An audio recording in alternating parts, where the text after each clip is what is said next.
आज का जो हमारा मेन टॉपिक है, आज हम बात करने वाले हैं 10 आज्ञाओं के ऊपर कि किस तरीके से परमेश्वर ने अपने लोगों के लिए उन आज्ञाओं को बनाया, किस तरीके से परमेश्वर ने उन आज्ञाओं को लोगों तक पहुंचाया और क्यों परमेश्वर ने इन 10 आज्ञाओं को मूसा को दिया कि मूसा जाकर के लोगों में परमेश्वर की इन बातों को बता सके। पहली चीज कि जब हम 10 आज्ञाओं के बारे में देखते हैं तो हमें पता चलता है कि जब हमने संडे स्कूल अटेंड किया या हमने कभी जब हमारी शुरुआती मसीह शिक्षाओं में से एक शिक्षा जो प्रथम शिक्षा है वो हम 10 आज्ञाओं को देखते हैं कि 10 आज्ञाओं के माध्यम से बहुत सारी चीजों को देखने पाते हैं।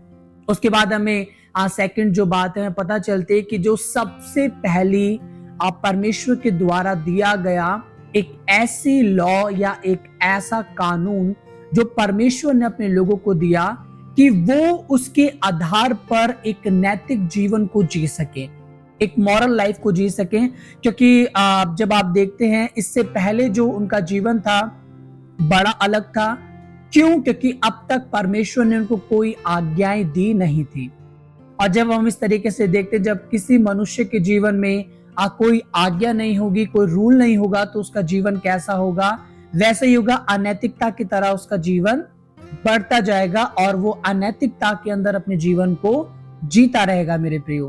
पर जब परमेश्वर ने इन सब बातों को देखा तो अपने दास मूसा को परमेश्वर ने ये विशेष आज्ञाएं दी, जिन आज्ञाओं को हम बोलते हैं 10 आज्ञाएं। उर्दू के अंदर हम बोलते हैं 10 हुक्म और इंग्लिश के अंदर हम इसे देखते हैं 10 कमांडमेंट्स के रूप में, कि किस तरीके से परमेश्वर ने अपने वचन को अपने लोगों के बीच में एक दास के द्वारा दिया।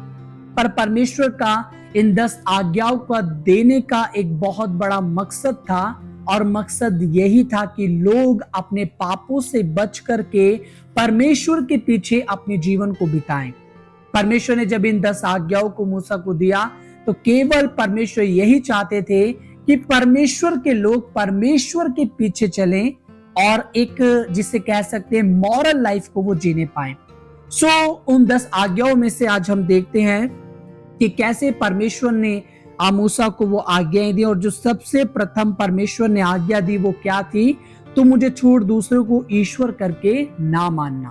परमेश्वर ने अपने लोगों को परमेश्वर बताना चाहते थे कि तुम मुझे छोड़ करके किसी को परमेश्वर कह करके मत मानना। क्यों? क्योंकि हमारा एक ही परमेश्वर है जो जिंदा है और वो स्वर्ग में विराजमान है। दूसरी बात, परमेश्वर दूसरी आज्ञा उनसे कहता है तू अपने लिए कोई मूर्ति खोद कर ना बनाना और ना उसकी पूजा करना। परमेश्वर ने एक, आप कह सकते हैं कि एक मॉरल लाइफ जीने के लिए परमेश्वर ने अपने लोगों को क्या करा? इनकरेज करा। क्योंकि उस जमाने के अंदर लोग अपने लिए अपने हाथों से मूर्तियां बना बना करके अपने देवी देवताओं को बनाते थे और फिर उन हाथ की बनाई मूर्तों को वो क्या करते थे? पूजा करते थे। और यहाँ परमेश्वर उनको बताना चाहता है, बोलना चाहता है कि तू अपने लिए कोई मूर्ति मत खोदना और ना उसकी पूजा करना। तीसरी बात परमेश्वर कहता है, वचन कहता है, तीसरी बात उनके लिए कहता है, तू अपने परमेश्वर का नाम व्यर्थ ना लेना। परमेश्वर ने तीसरी बात उनको सिखाई, तीसरी आज्ञा परमेश्वर ने उनको दी कि तू अपने परमेश्वर का नाम व्यर्थ मत लेना। कई बार हम अपने जीवन के अंदर परमेश्वर के नाम को व्यर्थ लेते हैं। किस तरीके से हम बोलते हैं? परमेश्वर जानता है। कई बार हम बोलते हैं कसमें परमेश्वर की खाते हैं। कई बार किस अलग रीति से हम परमेश्वर के नाम को व्यर्थ लेते हैं। पर परमेश्वर कहना चाहते हैं अपने लोगों से कि तुम मेरा नाम व्यर्थ मत लेना। उसके बाद हम परमेश्वर के वचन को देखते हैं। चौथी बात परमेश्वर कहता है और आगे लिखा है, तू विश्राम दिन को पवित्र मानने के लिए स्मरण रखना। परमेश्वर कहते हैं कि वो दिन जो परमेश्वर ने अपनी आराधना का ठहराया है, हमें उसको कैसे मानना है? पवित्र करके मानना है। क्यों? क्योंकि उस दिन हमारे परमेश्वर ने हमारे जीवन में अपने उद्धार के काम को किया था। या मैं आपको बताना चाहूंगा, विश्राम दिन के लिए जब हम पुराने नियम से देखते हैं तो सैटरडे बैठता है, पर आज पूरा विश्व, पूरी दुनिया प्रभु के दिन को मनाती है और आज हम संडे को सेलिब्रेट करते हैं। क्यों? क्योंकि हम जानते हैं कि हमारा परमेश्वर, हमारा प्रभु यीशु मसीह मृतकों में से जी उठे और वो संडे के दिन मृतकों में से जी उठे। इसलिए आज पूरा विश्वव्यापी कलीसिया, हम जिसे कह सकते हैं, वो संडे के दिन पर क्या करती है? अपने वर्शिप डे को मनाती है। सो संडे हमारे लिए क्या है? एक पवित्र दिन है, क्योंकि उस दिन हमारे प्रभु यीशु मसीह मृतकों में से जी उठे थे। उसके बाद हम देखते हैं तू अपने माता पिता का आदर करना। परमेश्वर हमें बताना चाहते हैं, बहुत जरूरी है मेरे प्रियो, जब हम इस दुनिया के अंदर रहते हैं, प्रभु के साथ हमारा एक रिश्ता है, तो प्रभु हमें बताना चाहते हैं कि दुनियावी रिश्तों की भी हमें क्या करनी है? इज्जत करनी है। ना केवल माँ बाप इसमें है, पर दुनियावी हर एक रिश्तों को हमें क्या करनी है? हमें आदर करना है, उनको रिस्पेक्ट करना है। इसलिए प्रभु कहता है तो अपने माता पिता का आदर करना।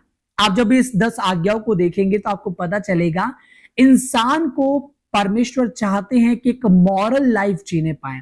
मैं फिर से कहूंगा, एक नैतिक जीवन जीने के लिए परमेश्वर के द्वारा दी गई ये आज्ञा है, ताकि मनुष्य इन आज्ञाओं को मान करके एक मॉरल लाइफ को जी सके। उसके बाद परमेश्वर का वचन कहता है तो खून ना करना, है ना, ये भी हम देखते हैं एक मॉरल लाइफ का हिस्सा है। उसके बाद कहता है तू व्यभिचार ना करना, ये भी एक मॉरल लाइफ का हिस्सा है। और उसके बाद हम देखते हैं तू चोरी ना करना, ये भी एक मॉरल लाइफ का हिस्सा है, कि हम जब इन चीजों से बचे रहेंगे तो ना केवल हम एक इज्जत भरी जिंदगी को जीने पाएंगे, पर हम पाप से भी बचे रहेंगे। उसके बाद परमेश्वर का वचन कहता है तू किसी के विरुद्ध झूठी साक्षी ना देना। हमें किसी के विरुद्ध में भी कई बार हम लोग क्या करते हैं? गवाह बन जाते हैं।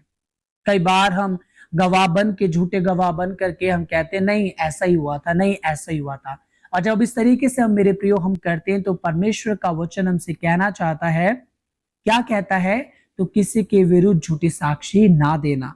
उसके बाद कहता है तू किसी के घर का लालच ना करना, ना तो किसी की स्त्री का लालच करना, ना किसी के दास या दासी, बैल गधे का, ना किसी वस्तु का लालच करना। परमेश्वर हमसे एक आखिरी बात कहना चाहते हैं, हमें किसी भी चीज का लालच नहीं करना है। आज जब हम दुनिया के अंदर देखते हैं जो एक मॉरल जीवन को नहीं जीते, एक मॉरल लाइफ को नहीं जीते, मेरे प्रियो, अब वो किसी की स्त्री का लालच करते हैं कि उसकी पत्नी बहुत सुंदर है, उसका पति बहुत सुंदर है। ये भी क्या है? एक प्रकार का हमारे जीवन के अंदर लालच है, जिसके लिए परमेश्वर ने हमें मना किया है। उनकी अच्छी चीजों का हम लालच करते हैं कि उनके पास तो ये भी है, उनके पास तो वो भी है। और जब इस तरीके के लालच हमारे जीवन में आते हैं, तो प्रभु हमसे कहना चाहते हैं तुम एक पाप रहित जीवन नहीं जी सकते और एक मॉरल लाइफ को तुम नहीं जी सकते। इसलिए परमेश्वर चाहते थे कि इजरायली लोग एक मॉरल लाइफ को जिए, और ये वचन, ये आज्ञाएं उनको खुद परमेश्वर ने दी थी, ताकि वो एक अच्छे जीवन को जीने वाले बन सके, मेरे प्रियो। क्योंकि प्रभु चाहते थे कि परमेश्वर के लोग सारी दुनिया से अलग रहें। वो जमा इतने पुराने टाइम पहले भी परमेश्वर ने उनको इतनी खूबसूरत आज्ञाएं दी, और जब आज भी हम अपने जीवन के अंदर इन आज्ञाओं को देखते हैं, तो आज भी ये वचन हमसे बात करते हैं, मेरे प्रियो। आप देखेंगे आज भी परमेश्वर की इन 10 आज्ञाओं के द्वारा परमेश्वर हमसे बात करते हैं। कई बार बहुत सारे लोग बोलते हैं this is only the part of the old testament. कई बार हम बोलते हैं ये तो पुराने नियम का हिस्सा है, पर परमेश्वर का वचन कहता है कि पुराना नियम, जब हम नए नियम को पढ़ते हैं, नया नियम पुराने नियम के बिना क्या है? अधूरा है, मेरे प्रियो। सो जब हम पुरानी बातों को देखते हैं, तभी हम आज के उन बातों को नए नियम से रिलेट कर पाते हैं। और खुद प्रभु यीशु मसीह ने कहा, मैं व्यवस्था को खत्म करने नहीं आया, पर व्यवस्था को पूरा करने के लिए आया हूं। सो जब हम परमेश्वर के वचन को पढ़ते हैं, बड़ी सावधानी से पढ़ें, समझें कि परमेश्वर का वचन हमसे क्या कहता है। और ये 10 आज्ञाएं परमेश्वर के द्वारा दी गई, ताकि मनुष्य एक अच्छे जीवन को जी सके, एक ऐसे जीवन को जी सके जिसमें ना केवल वो परमेश्वर के समीप रहे, पर इस संसार के अंदर भी एक आदर्श बने। क्योंकि जब एक मनुष्य पहली आज्ञा से लेकर 10 आज्ञा तक को मानेगा, तो आप देखिए कितना उसके जीवन के अंदर, उसकी मॉरल लाइफ के अंदर कितना ज्यादा इफेक्ट पड़ेगा, बहुत इफेक्ट पड़ेगा।